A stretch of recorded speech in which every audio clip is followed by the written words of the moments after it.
Today, I want to talk about what is the real purpose of self-awareness. Many people have a mistaken idea of what self-awareness is, and so they don't know how to use their self-awareness to change the life that they're creating.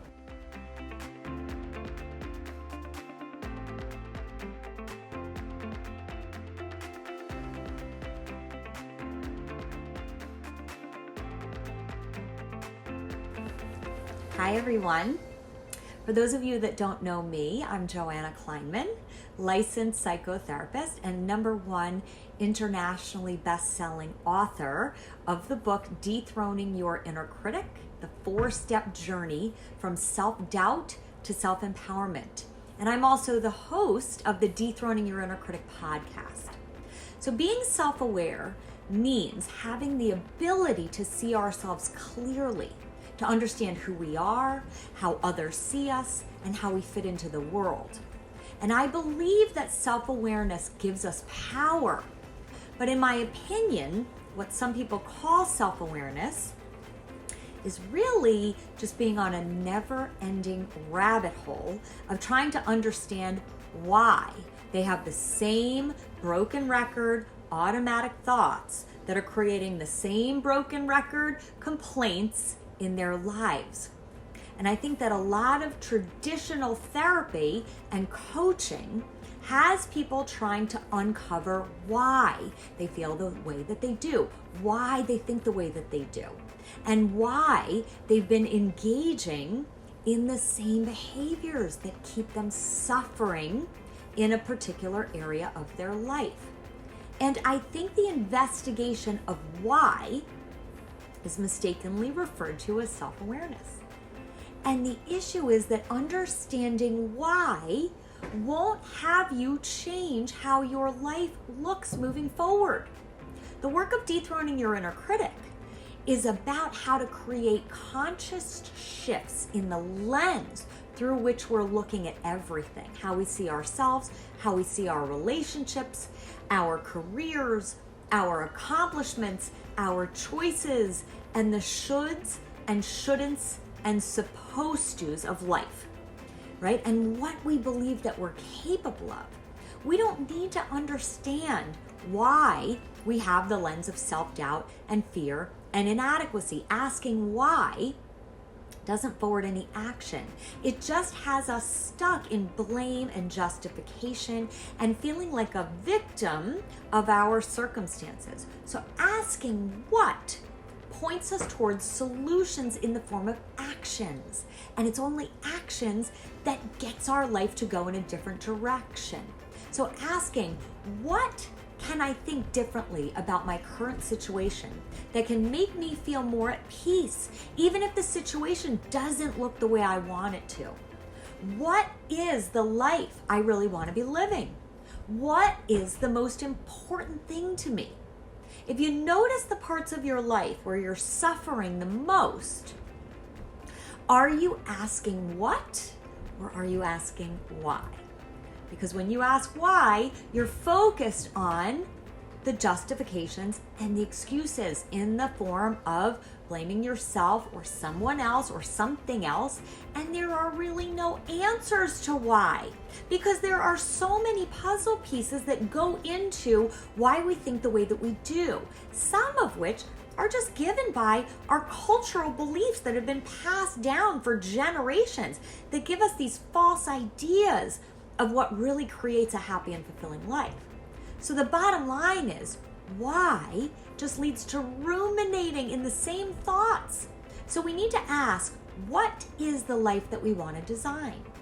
The only thing we have to be able to clearly see is the automatic lens of our inner critic, so that we can wake up to the fact that we're looking through our inner critic's lens. We can't change what our inner critic says. We're never going to change the lens through which she sees everything. Our inner critic mind is always looking for what's wrong or broken or not good enough. So when something happens in our lives that stirs up some kind of suffering, the answer to why we're suffering is always the same. It's because our inner critic is organized around the belief there's a problem to be solved. And once this problem is solved, that's when my life will work out. So the problem your inner critic perceives is that some part of your life doesn't match the ideal picture that your inner critic has created. So your inner critic has a lot of expectations and demands. And one of your inner critic's biggest demands is that 100% of life should match that ideal picture, and that's not possible. There will always be some part of your life that doesn't match your automatic ideal picture. So your suffering is really the difference between what your inner critic expects life to be and what life actually is. When your inner critic says it's supposed to be different than the way it is, that becomes a problem.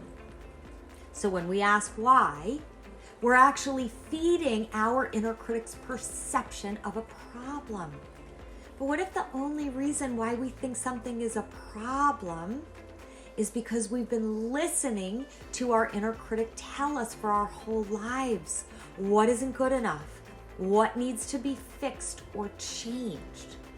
So the only answer to why, as in, why am I suffering, is because your inner critic is doing her thing, assigning meaning that something is wrong or broken or needs to be fixed. Now, our inner critic mind is organized around the belief that there's a problem to be solved. And once the problem is solved, that's when everything is going to work out. So unless you're asking yourself, what can I do to design a different life? Spending too much time and energy trying to figure out the why not only keeps you stuck, but it can actually cause more harm than good. And I think many people can get lost in the why because they're looking for a solution to fix something outside of themselves so they can end the suffering. So if I get the relationship, or if I change my body, or I get to the next level of my career, or I buy the house I want. But no matter what changes outside of ourselves, we're never going to end the suffering because our inner critic will find the next thing we need in order to feel the way that we want to feel.